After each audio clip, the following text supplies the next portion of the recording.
overcharged me at the nail salon and led to chaos. Okay, so I needed my nails done badly. Like, chipping, grown out, looking sad kind of badly. My usual place was booked solid for a week, and I had this thing coming up. You know how it is. I found this other salon online, looked decent enough, had okay pictures, so I figured why not try it. I called, made an appointment for a simple gel manicure. Just color, nothing fancy. They quoted me a price over the phone, seemed pretty standard, maybe $5 more than my usual, but whatever, convenience fee, I guess. I showed up on time. The place is okay. A bit cluttered maybe, strong smell of acetone hanging heavy in the air, but clean enough where it counts. A woman pointed me to a chair without much chat. Another technician came over, didn't say hi, just grabbed my hand and started working. Fine, I'm not here to make friends, just get decent nails. She worked fast, really fast. Filing felt a bit rough, like she was sanding down wood instead of fingernails, but they started looking better shape-wise. Then she pulled out the color chart. I pointed to a nice neutral pink I picked out earlier. She nodded, started painting. Okay, this is going all right. Then, halfway through, she stopped. She grabbed this little pot of glittery powder without asking. Dipped the brush in, started dabbing it onto the tips of 2 nails on each hand, like a little glitter fade effect. I didn't ask for this. I didn't want this. I'm not really a glitter person, especially not for this thing I had coming up. I started to say something like, I didn't ask for glitter, but she just held up a finger, like wait, and kept dabbing with intense concentration. She didn't speak English very well. I gathered that much from the initial point chair situation, and I didn't want to make a big scene or confuse things mid-manicure. Maybe it's included? Maybe it's just a tiny sprinkle? It looked okay, I guess. Not my style, but not hideous. I figured I'd just let it go. She finishes up, puts my hands under the UV lamp, seems okay. Then she starts rubbing this lotion on my hands. Smells nice. Okay, a little hand massage. That's pretty standard. But then she pulls out hot stones, starts doing a whole hot stone massage thing on my arms. Again, did not ask for this. This is definitely not standard for a basic gel manicure. I'm starting to get a weird feeling in my stomach. This feels like upselling, but without the selling part. Just updoing. She finishes, wipes my hands, gestures for me to go to the front desk to pay. The first woman I saw, who I guess is the owner or manager, is there. She's got this tight smile that doesn't reach her eyes. She taps furiously on a calculator. Then she spins it around. The number is almost double what they quoted me on the phone. I blinked. I think there's a mistake, I said, keeping my voice calm. I was quoted the original price for a gel manicure. Her smile tightens even more. Gel manicure, she says, nodding. Then she points a long, perfectly lacquered finger at the calculator, with glitter design, and hot stone deluxe massage. But I didn't ask for the glitter or the massage, I explained, still trying to be reasonable. The technician just started doing them.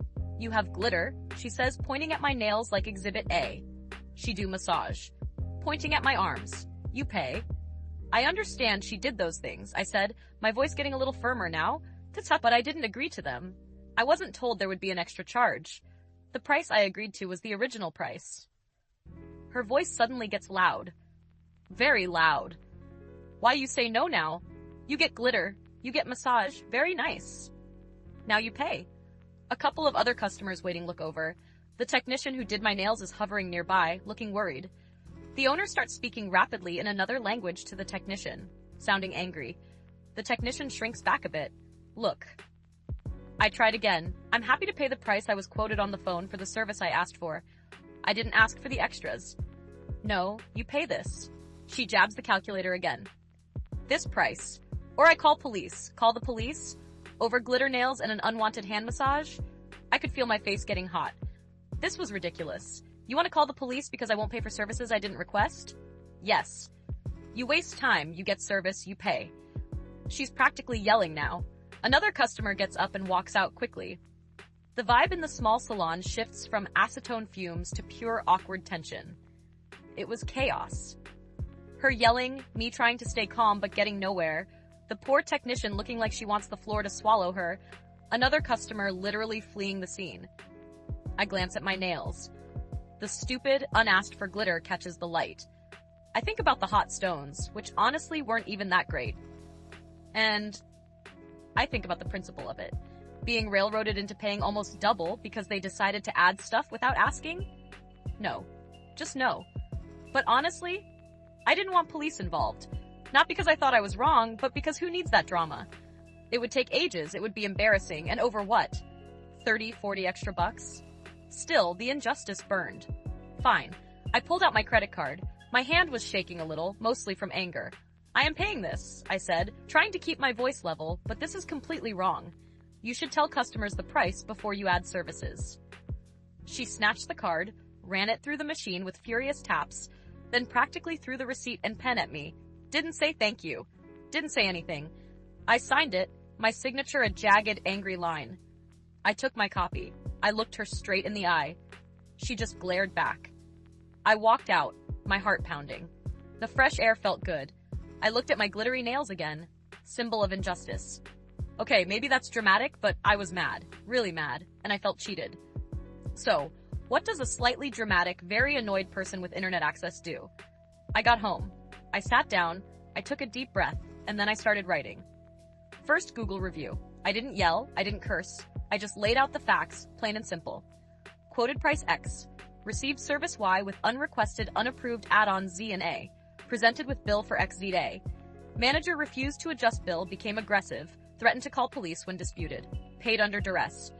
Mentioned the specific glitter and hot stone additions. Mentioned the customer who walked out during the yelling. 500 words of calm, factual, unhappy customer experience. 1 star. Then Yelp. Same story, slightly different wording. Detailed, factual, calm, 1 star. Then I found the local town community Facebook group. Big group, thousands of members, always asking for local recommendations. I didn't write a new post immediately, I waited. Sure enough, within a day or two, someone asks, best place for a manicure nearby?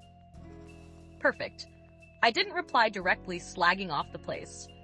I replied to a couple of people recommending other salons saying, oh yes, Salon B is great. Then, under the original post, I added my comment. Just wanted to share a recent experience.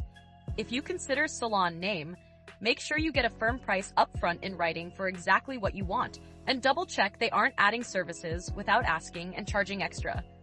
I had an issue where they added glitter and a deluxe massage I didn't request and charged me almost double the quoted price, then got very hostile when I questioned it. Just a heads up to be careful. I kept it polite. I kept it factual. I framed it as helpful advice. Over the next few weeks, I watched their Google reviews. A couple more 1-star reviews popped up, mentioning similar experiences with surprise charges or pushy upselling. Their overall ratings started to slip. On the Facebook group post, my comment got a few likes and sympathetic replies, including one person saying they'd had a similar issue there years ago. Someone else asked me privately for more details, and I gave them the calm, factual rundown. They thanked me and said they'd definitely avoid it. I drove past the salon a month later. It looked quieter. Fewer cars were parked outside during peak time. Maybe it was a slow day. Maybe it was my petty, factual, widely shared warnings doing their quiet work. I didn't feel bad. They didn't just overcharge me. They created a scene. They were hostile. They handled it terribly. They turned a simple manicure into a stressful, chaotic mess. They earned that 1-star review, and they earned the factual heads up I gave the community. Don't add glitter I didn't ask for, then yell when I question the surprise charge. It's really not that complicated. And my nails? I went back to my regular place the next week, got my simple, non-glittery color, paid the exact price quoted, and felt much better. No chaos included.